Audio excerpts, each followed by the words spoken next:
Yeah, and I think let's talk about the market. I mean, it's been going up and down, but before we do, just to bring it home in terms of how early we still are. I mean, and I think you are completely right.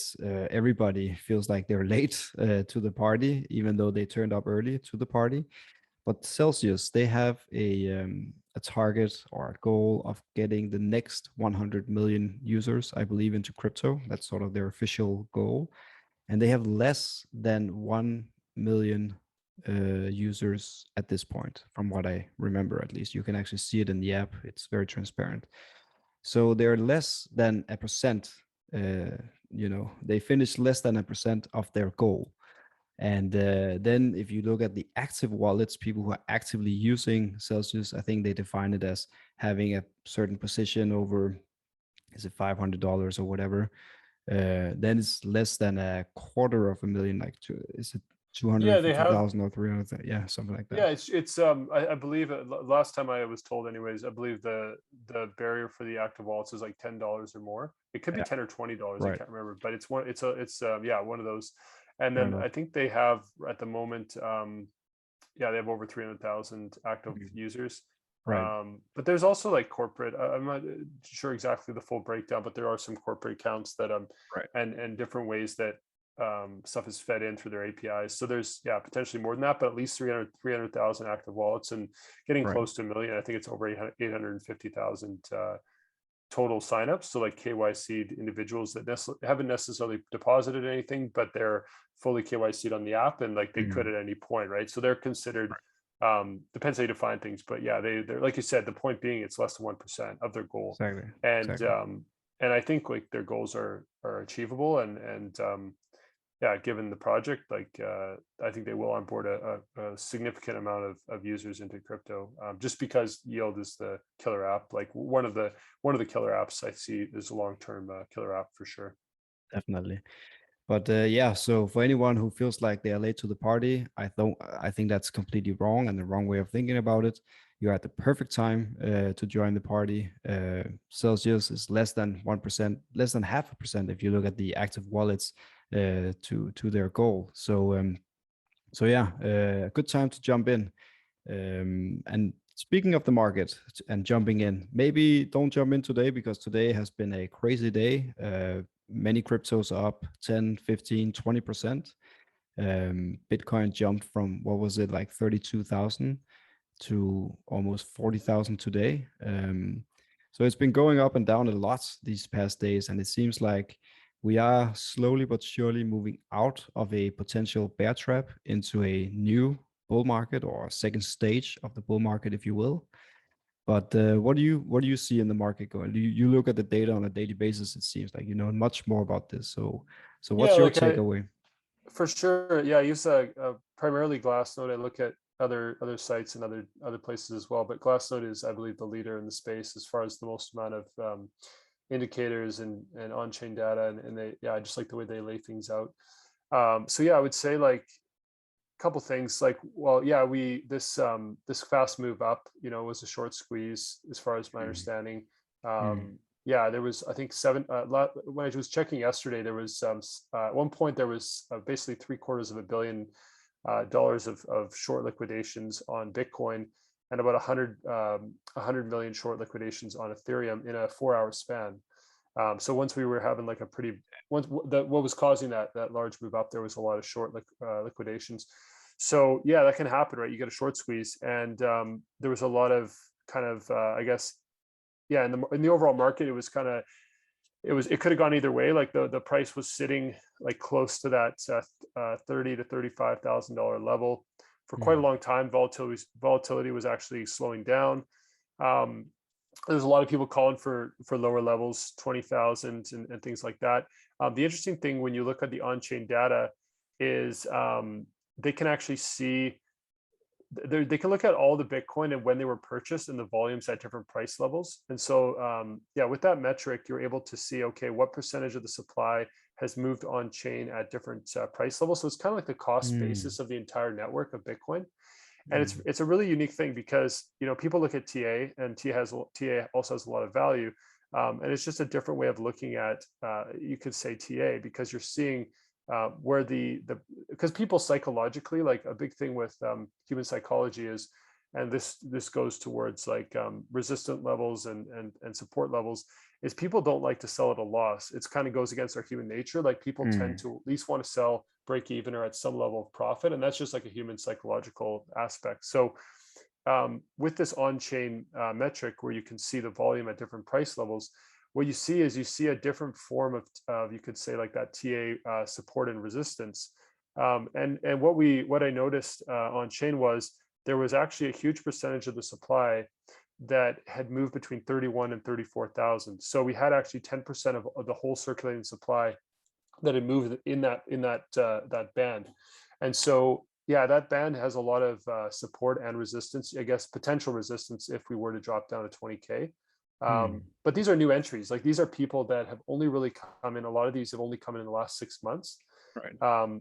which makes sense because that's where the price has been. But like maybe even the Right. last three months, or even the last month. I guess I would say actually mostly the last month or the Mm. last two for sure. So um, yeah, because of that, these people, even if we were to go down to 20,000, these people would potentially just hold on the way up. So yeah, the resistance on the way up might not be that significant.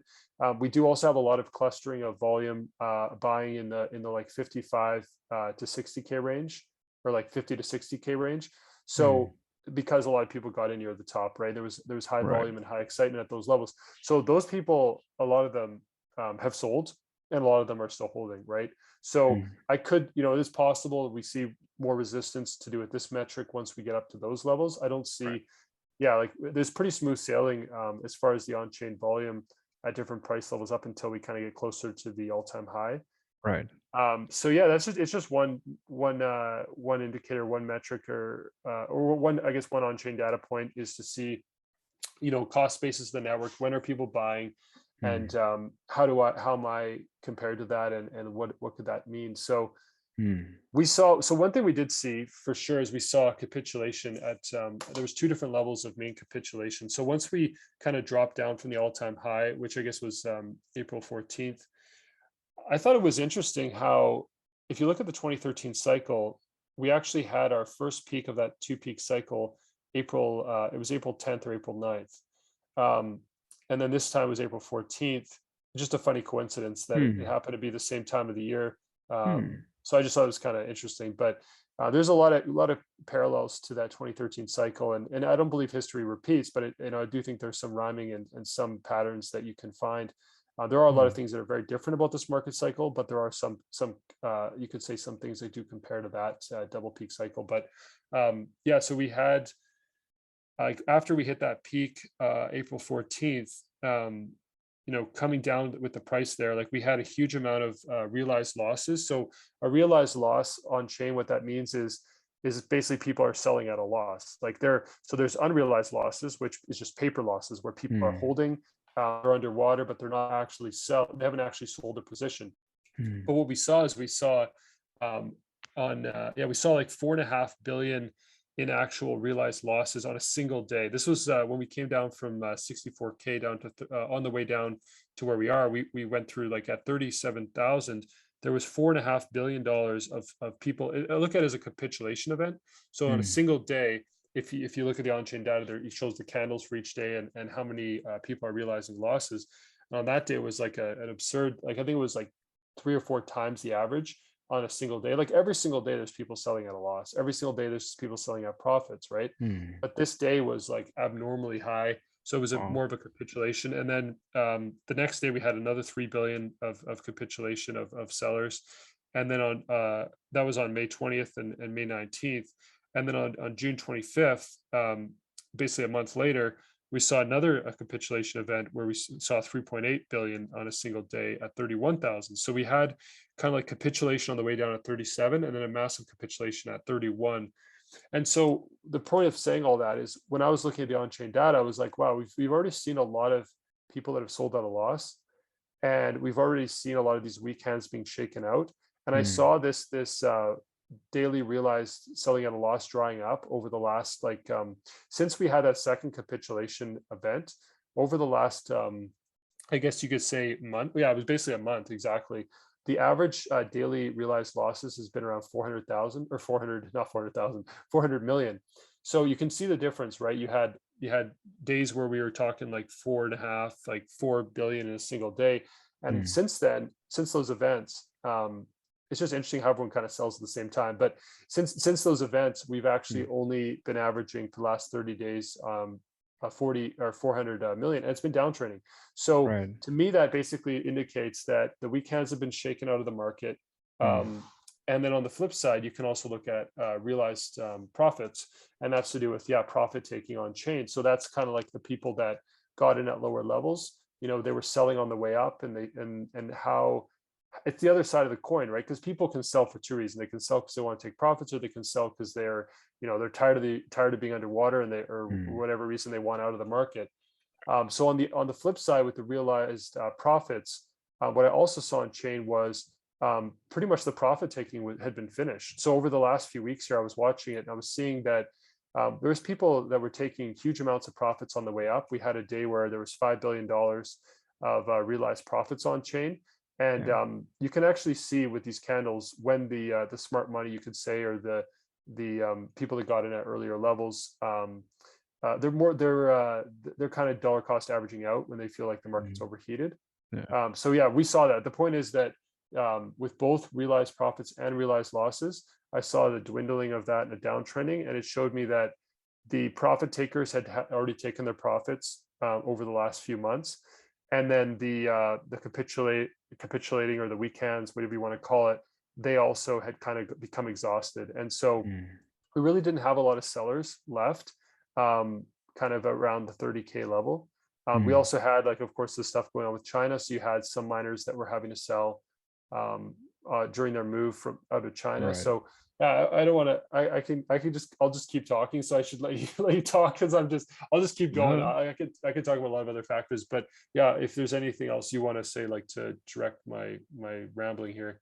no, I think, I mean, what I take away here is two very, very powerful lessons. And if you follow them, there's a lot of profit to be made. One is huddle through the storm, right? Deposit your crypto to something like Celsius or whatever, generates yields, and you sleep well at night. You don't need to think about the price, you just huddle. And then when the market starts to explode, because we've seen over and over again, especially in crypto, how the market, it goes down a lot and then it goes up a lot. And then make sure that you take profit, a little profit at least, along the way up, so you sort of safeguard yourself from these massive drops that will follow at some points. We've seen it over and over again. The trend is pretty clear upwards, but it's very volatile on that trend line. And if you huddle and take profit on the way up, that profit you can use for different things, right? Some people, they use it for consumption, buying something nice for themselves. Some people even go out and buy houses, cars, whatever. There's a big joke about that in crypto, buying Lambos. But other people, and that's where I think the real smart money is they take profit on the way up, store it again on something like Celsius, generate some yield. And when the market tanks, dips, as we like to say, then they buy up again. I think that's where the real smart money goes. But maybe you have a comment on that also, of course. Well, no, I agree with that. Like, and I think yeah. I mean, the reality is that so, like, a good percentage of people, I think, understand the concept of it, but in practice, it goes against Hard. human emotion, right? And Yeah. and I think the disciplined nature of yeah, I think it's important for people, any investor, it's important to understand kind of your tendencies and your personality type. I think this is Mhm. like actually an underrated aspect of investing. Mhm. I came across some information where they did some research on the 16 different personality types. Like, there's a million different, types of yeah, ways of looking at personality types. But they looked at the Myers-Briggs personalities, the 16 types, and they actually looked at through this research, they looked at, okay, which personality types tend to do the best with investing and with the market, and they Mhm. determined that there's a massive difference, like a statistically significant difference between personality types with investing. And so when you understand your personality, I mean, the biggest thing they've really found, which, when you hear it, it makes complete sense. Like, Mhm. people that are emotional, like personality types that tend to be more emotional, basically Mm, give their money to people that are less emotional. mm, For personality types that tend to be more logical and tend to be more patient versus ones that are less patient. So you pretty much have, like with markets, money moving from people that are less patient to people that are patient, and people from people that are emotional to people that are less emotional. I mean, a mm. very, very simplistic way of looking at it, but that is kind of the way I see markets, because it is Interesting. a zero sum game. Um, in a mature market, I guess you could say, in a market that's growing, yeah, there's new money coming in, and you can kind of yeah, everyone can make money, I guess, in a way, because you have such a growth of a sector. But Right. in general, like yeah, I think understanding your personality, and if you do tend to be Mm, someone who's more emotional, then just being aware of that, and looking, and for me, like I don't like to I tend, my personality type is to be more logical, and be more numbers oriented.